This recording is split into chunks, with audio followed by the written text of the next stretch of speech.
What was that water? Vodka? Yeah. That's good. Because you're going to need it when we talk about Hatchet 2, the second one. Have you seen it? Yeah. For the first time, I watched it a few days ago, Tom. It's pretty good, right? No, What? no, What? no. It's But it takes place right after the first one. it does. Remember in the last one how he used the other dude's arm? I think he was like, oh, he's trying to say, oh, but it's all the ghost of Victor Crowley, you know, old hatchet face, And then it ends, we see that other dude there in the whatever. But you're right, it continues right there, Tom. It does. So I don't know what happened. From what I remember, they said, "Oh yeah, this lady gave us problems." So I didn't want to cast her anymore. Luckily, I became convention friends with Halloween Girl. So now I have Halloween Girl playing the lead of my movie, even though she looks completely different from the lady in the first movie. And we're picking up right after the first movie ends. Yeah, that first lady probably gave them problems by saying, "Hey, this doesn't make fucking sense. What's going on?" I mean, what about continuity? We don't have a fucking continuity person. Ah, you're too much trouble. Let's bring in that fucking eyebrow girl. Okay, so I guess we can just get that out of the way right now. I forgot what it is because the first time I watched this movie, you can it's unavoidable. It's the You can't help but be like, what's wrong with her face? So, excuse me. So at the time, 15 years, 16 years, whenever the fuck this came out, she has some kind of problem. Like something, and that's just something she lives with. So I mean, that's what can you say? It is very noticeable. I it's don't want to sit here and talk shit. it's fucking distracting from the fucking story, and the story sucks to begin with. So you have somebody that pulls you out of what little there is there. Like where people don't know what we're talking about, she looks like she's doing the people's eyebrow through the whole movie. Like it's wild. So uh the Hatchet movies, it's pretty much who can we get from other horror movies to be in our movie to make it awesome? So I'm sure that's why she was cast in this role because she was available and oh yeah, I'll fanboy out and cast this lady. Um so she, I think Mary Beth is the character's name. So she plays Mary Beth now, Danielle Harris, that is. She's rescued by Jack Cracker, John Carl Beekler from the first one. He takes her back to his shed. Ah, I can't remember if he was missing an eye in the last movie, but he has like a missing eye appliance on his face, and he finds out who she is, says, "Oh my goblin, oh my goblin, you get the fluff out of here right now. Hit the bricks and start fluffing off." Racks a shotgun. I swear to gosh, fluff off. So she does. He said, "Oh, go see Candyman if you want some answers." Okay, bye. And then the ghost of Victor Crawley comes in and pops his head off with his own foreskin wrapped around his neck. Ooh, then you got wah, wah, through the spooky fucking swamp credits. Um, it's nice that it wasn't Marilyn Manson music. Yeah, but I don't like Ministry either, and I think that's who this was. I thought it was just generic music made for the movie. It's But Ministry, and I think at the end they play a band that I usually like, but the song they use just really sucked. Might be Accept or somebody. I don't remember. But yeah, so she goes to talk to old Tony Todd, and Tony Todd takes off his homosexual mime gimmick that he has going, wipes it down because it's time for some real talk, right?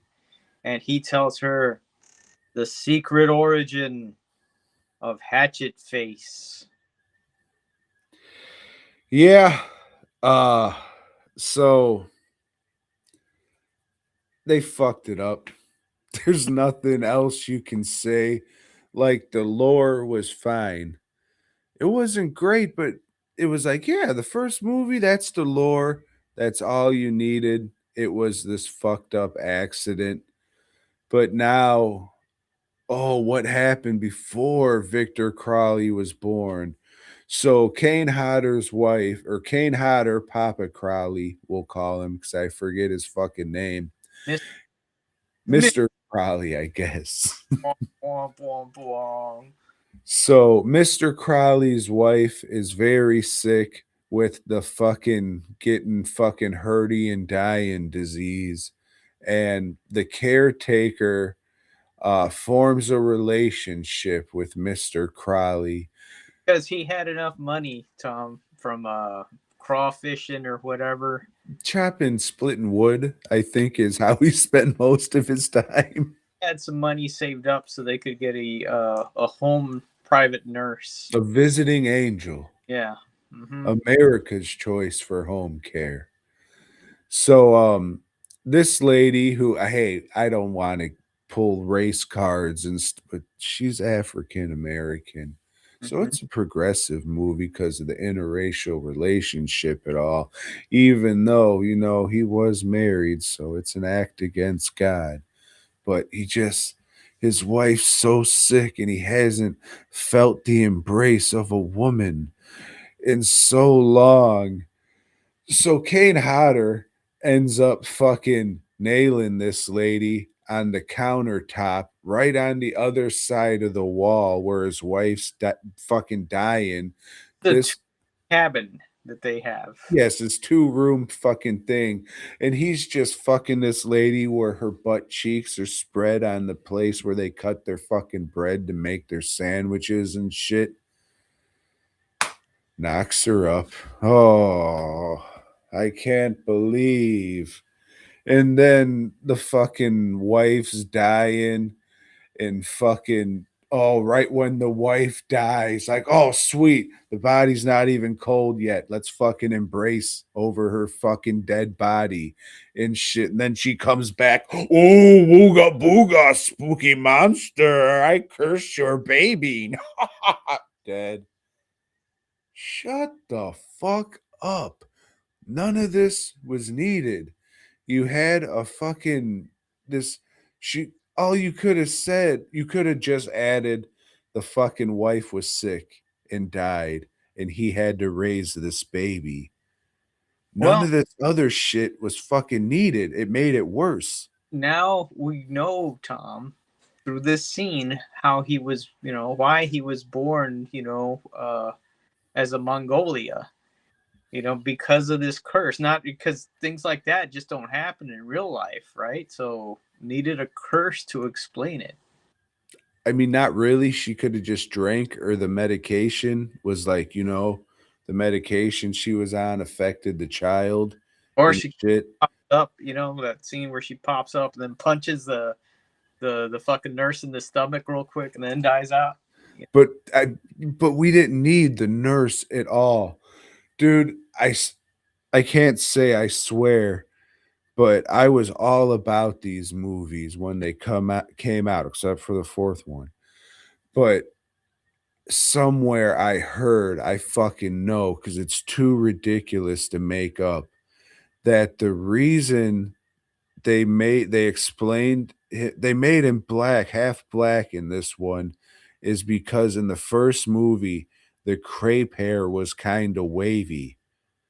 So this was their way of explaining the wavy crepe hair, which if you don't know, crepe hair comes braided and there's a thing called a sickle or a hickle or some shit. It's just like a bed of fucking nails that you do keep doing this to the fucking crepe hair once you pull it off so it straightens the shit out.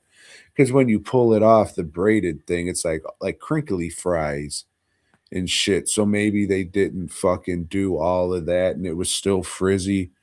So I guess the hey, let's explain why it had frizzy hair. That's fucking crazy. The thing lives in a swamp. It probably doesn't shampoo and shit. There's no reason to make this fucking backstory, especially when it does nothing but hurt the fucking lore that you set up in the first one. The reason they shouldn't have set this up with these flashback scenes is because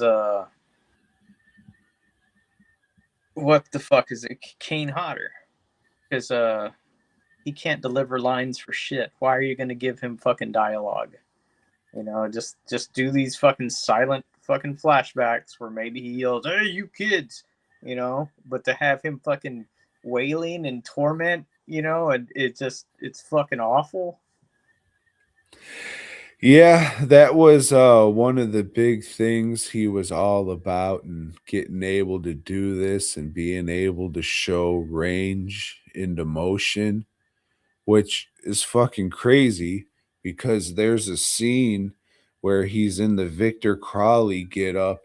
He sticks someone's head in a fucking a motorboat blade or something, and then he brings it up, shows it to, brings it up, shows, and then goes like that's a Jason move. They do that in Jason X where they slam the lady's head into the liquid nitrogen, brings it up, smashes it, and then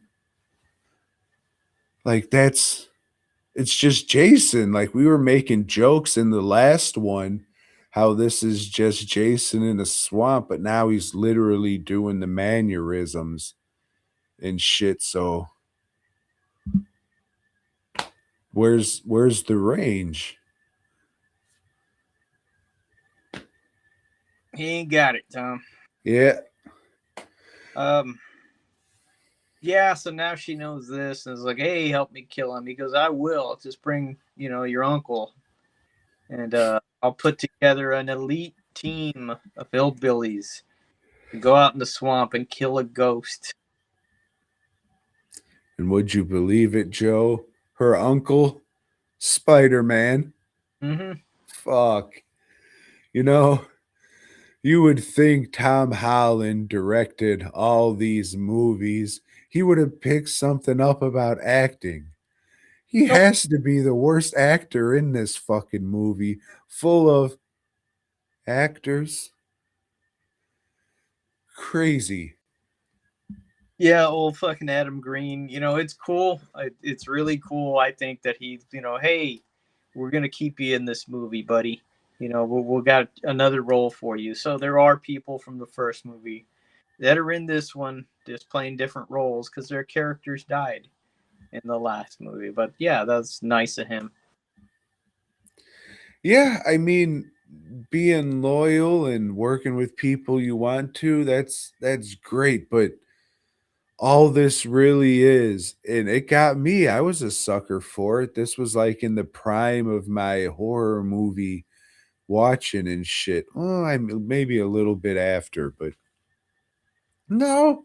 The first Hatchet movie came out and that grabbed me, and then they all just kind of. This one's really not good though. Mm-mm. But this is just, oh, look, it's all the convention all stars, and we're in this anyways.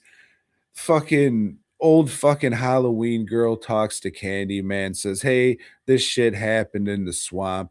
I know the deal." So they get the hunters that'll fucking go with them to fucking go back into the swamp, kill old fucking Victor Crawley, and fucking cause what's his nuts? Candyman was leasing out the boat tour to the guy in the last movie, just funneling his business through that shit because he got shut down running it.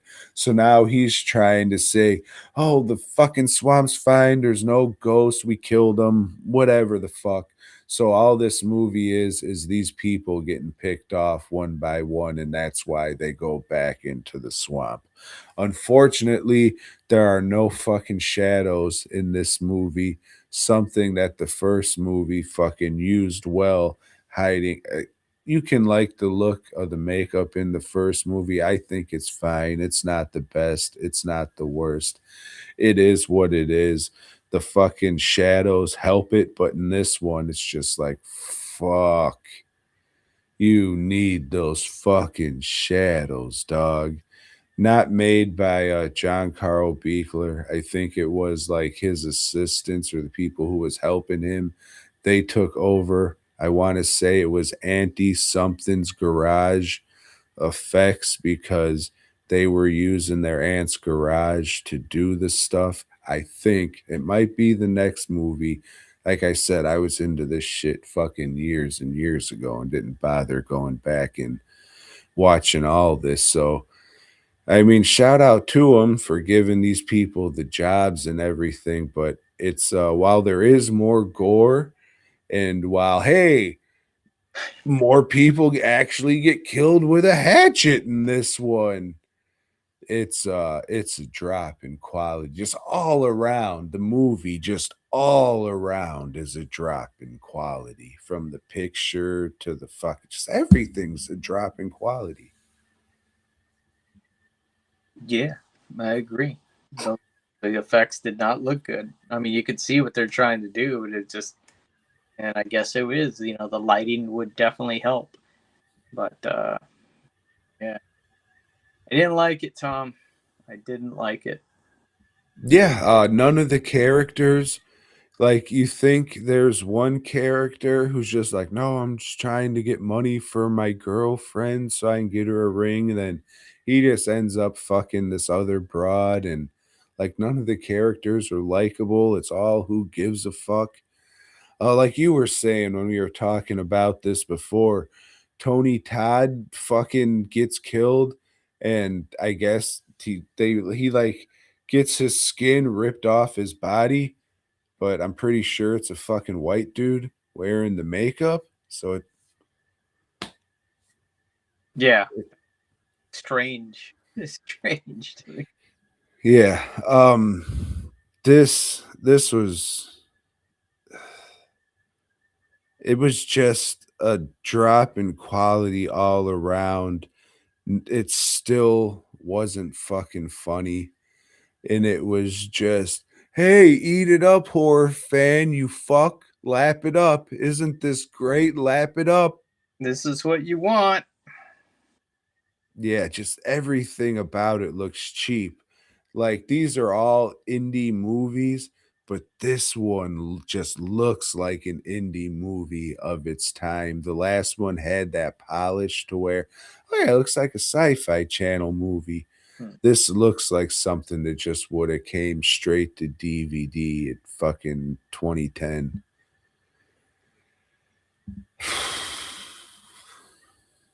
Yeah,